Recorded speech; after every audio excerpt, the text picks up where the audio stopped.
नए स्कूल में इसका पहला दिन था। लड़की ने देखा कि इसका छोटा भाई क्लास में सो रहा है। उसके खराब नतीजे याद आते ही वो सीधी उसके पास गई और उसका कान पकड़कर खींच लिया। पूरी क्लास हैरान रह गई। इसका छोटा भाई स्कूल का मशहूर गुंडा था जिससे असातिज़ा भी डरते थे। लेकिन जैसे ही इसने लड़की का चेहरा देखा फौरन फर्माबरदार बन गया और खुद उसकी मेज साफ करने लगा। सब ये मंजर देखकर दंग रह गए।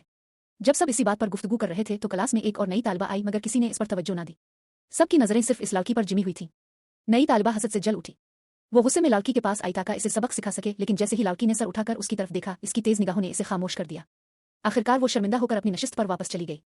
दोपहर के खाने के वक्त एक अमीर लड़का लड़की के सामने आया और अपने मोहब्बत भरे जज्बात का इजहार किया मगर लड़की ने बगैर सोचे इनकार कर दिया। इतने में इसका छोटा भाई आ गया और बोला, ये मेरी जगह है। अमीर लड़के ने जवाब दिया, इस पर कहीं तुम्हारा नाम तो नहीं लिखा। झगड़ा बढ़ता देखकर लड़की ने फौरन अपने भाई को दूसरी मेज की तरफ खींच लिया। अमीर लड़के ने समझा कि गुंडा इसे धमका रहा है, इसलिए इसने लड़की से कहा, मैं तुम्हारी हिफाजत करूंगा, यह गुंडा अच्छा आदमी नहीं है, इससे दूर रहो। लड़की सिर्फ मुस्कुरा दी। लड़की की बढ़ती हुई मकबूलियत देखकर नई तालिबा की हसद और बढ़ गई।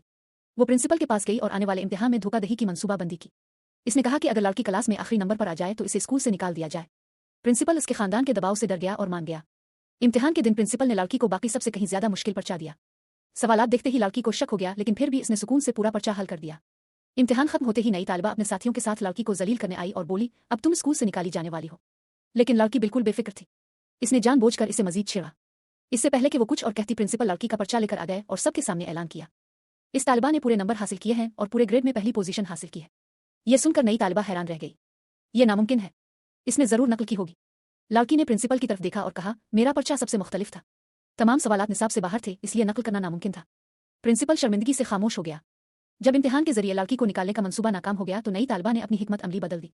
इसने शिकायत की कि लड़की और स्कूल के गुंडे के दरमियान रोमानवी ताल्लुक है। यहां तक कि इसने दोनों की एक तस्वीर भी सबूत के तौर पर पेश कर दी। लड़की और उसका छोटा भाई एक दूसरे को देखकर जोर से हंस पड़े। लड़की को उम्मीद नहीं थी कि वो उनके रिश्ते को गलत समझेगी। इसने जानबूझकर हकीकत नहीं बताई क्योंकि वो नई तालिबा के असल इरादे जाना चाहती थी। जब इसे मालूम हुआ कि वो न सिर्फ इसे बल्कि इसके भाई को भी स्कूल से निकलवाना चाहती है तो इसका खून खौल उठा। इसने बगैर सोचे समझे नई तालिबा को एक जोरदार थप्पड़ मार दिया। नई तालिबा गुस्से से पागल हो गई। इसे यकीन नहीं आ रहा था कि लड़की ने प्रिंसिपल के सामने इसे थप्पड़ मारा है। प्रिंसिपल ने लड़की को मुआफी मांगने का हुक्म दिया, लेकिन इसने साफ इनकार कर दिया। फिर इसने अपने भाई के कंधे पर हाथ रखा और पूरे स्कूल के सामने ऐलान किया, ये मेरा छोटा भाई है।